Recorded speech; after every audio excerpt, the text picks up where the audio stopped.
নমস্কাৰ বন্ধু বান্ধৱীসকল, মই মমিয়ে আপোনালোক সকলোকে দিয়ালিনা হোম কৰ্ণাৰলৈ স্বাগতম জনালো। বন্ধু বান্ধৱীসকল, আমাৰ সকলোৰে ঘৰত ঝাৰু অপৰিহাৰ্য অংগ। ঝাৰুত মা লক্ষ্মীৰ বাস হয় বুলি আধ্যাত্মিক শক্তিৰ বিশ্বাস।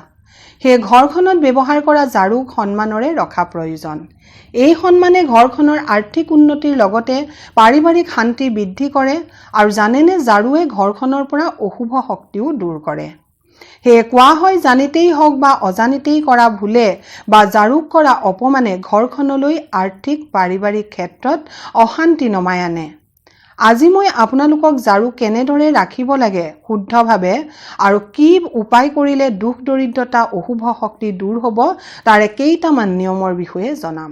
ভিডিঅ'টোৰ মাজলৈ আগবঢ়াৰ আগতেই আপোনালোকক সম্পূৰ্ণ কথাখিনি জানিবলৈ ভিডিঅ'টো সম্পূৰ্ণকৈ চাবলৈ অনুৰোধ জনাইছোঁ।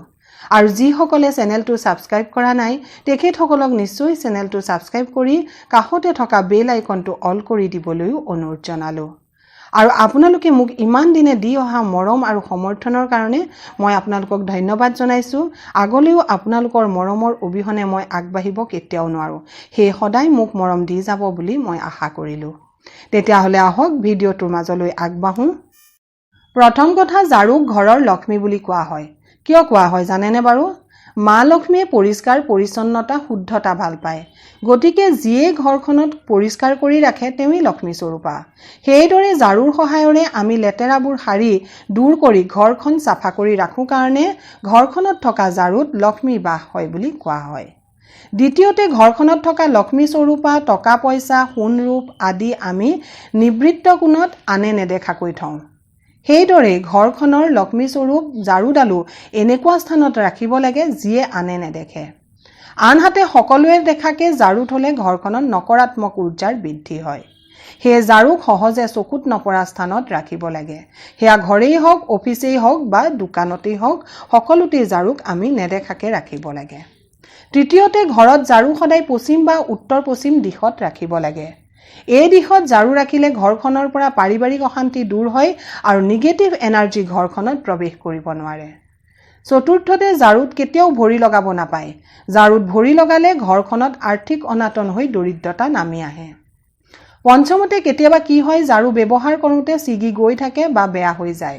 এনে ছিগা বা বেয়া হৈ যোৱা ঝাৰু সোনকালে সলাই নতুন ঝাৰু আনিব লাগে।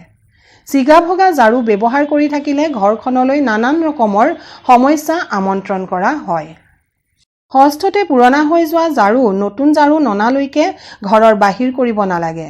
নতুন ঝাৰু আনি এদিন বা দুদিন ব্যৱহাৰ কৰাৰ পিছতহে পুৰণা ঝাৰু ঘৰৰ পৰা উলিয়াই বাহিৰ কৰিব লাগে। খালি মন কৰিব, পুৰণা ঝাৰুটো বাহিৰ কৰোঁতে কোনো অপবিত্ৰ জেগাত নাৰাখিব। সপ্তমতে, ঝাৰু সদায় তলত শুৱাই ৰখা হিচাপত অৰ্থাৎ সমান্তৰালকৈ ৰাখিব লাগে।